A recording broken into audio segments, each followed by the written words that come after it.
This is the story of a man who defied the impossible, a soldier who stared into the abyss of war, captivity, and the merciless ocean and refused to surrender.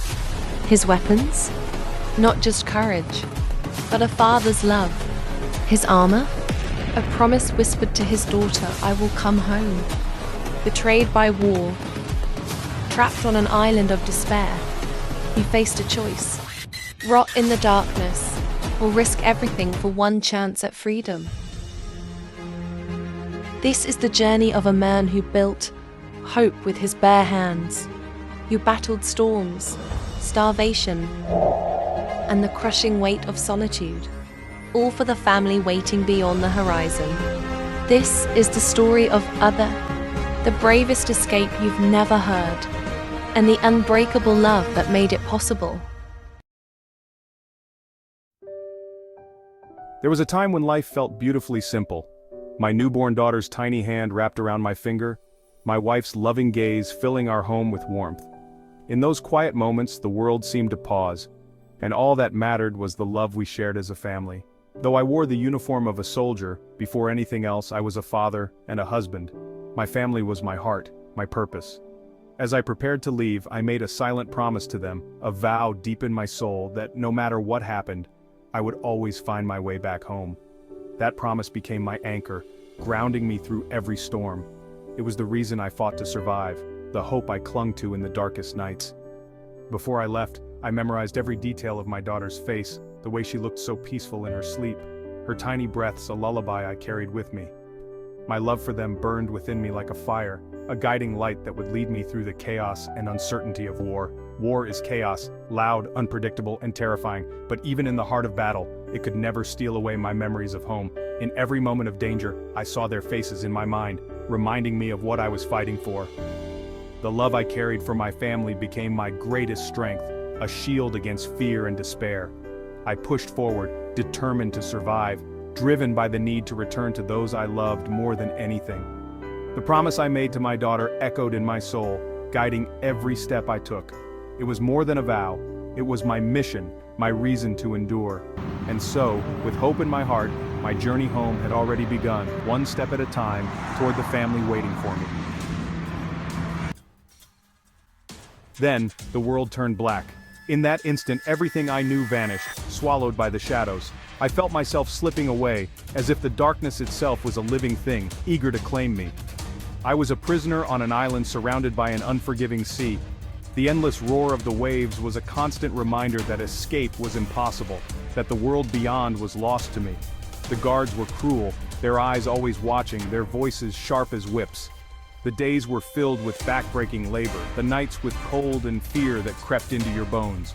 Every moment was a test of endurance. The island was designed to break us, to crush our spirits and erase our hope. Its walls were more than stone, they were a cage for the soul.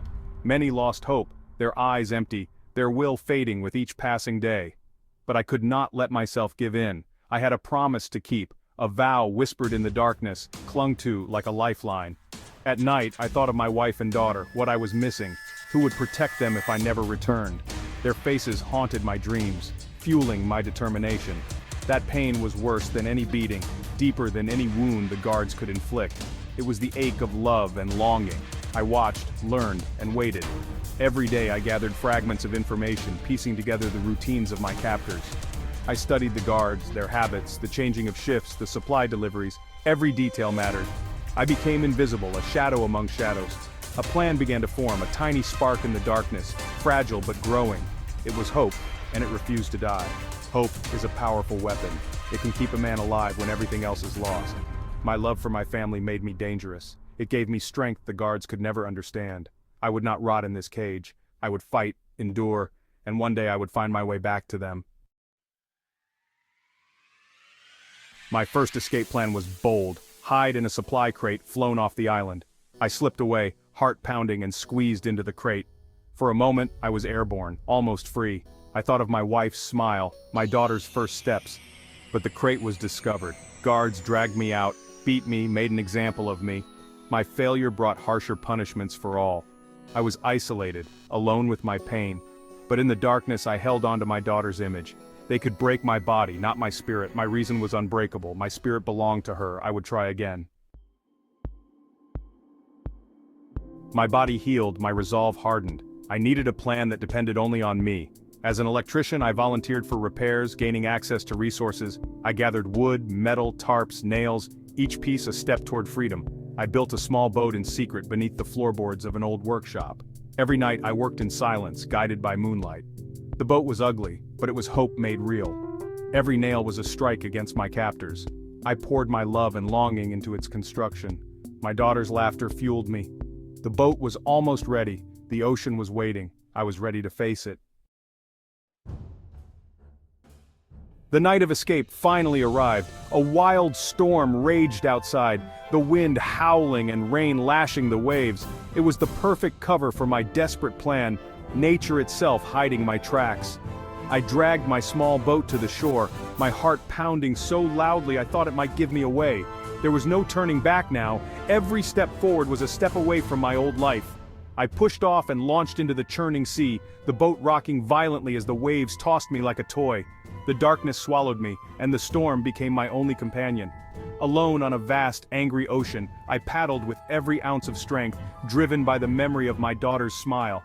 Her face gave me courage as the wind screamed and the water threatened to pull me under. Days blurred together, no food, no water, my body growing weaker with each passing hour. The sun beat down mercilessly, and my lips cracked from thirst, but I refused to give in. I watched birds fly low over the endless water, heading toward land. I longed to follow them, to believe that hope was just beyond the horizon. My will, though battered, remained unbroken. Just as I was about to give up, my vision blurred and my strength nearly gone, I spotted a fishing boat on the horizon, a tiny miracle in the vast emptiness. I waved frantically, shouted with the last of my voice. The fishermen saw me, turned their boat, and pulled me aboard, saving me from certain death. The fishermen gave me water, food, and kindness, simple gifts that felt like treasures. Their compassion revived my spirit. Exhausted but alive, I lay on the deck and looked up at the sky, feeling hope for the first time in days. I was still far from home, but the promise I made to my daughter was alive in my heart, guiding me onward. A father's love can cross any ocean, no matter the distance or the danger. I was coming home and nothing could stop me now.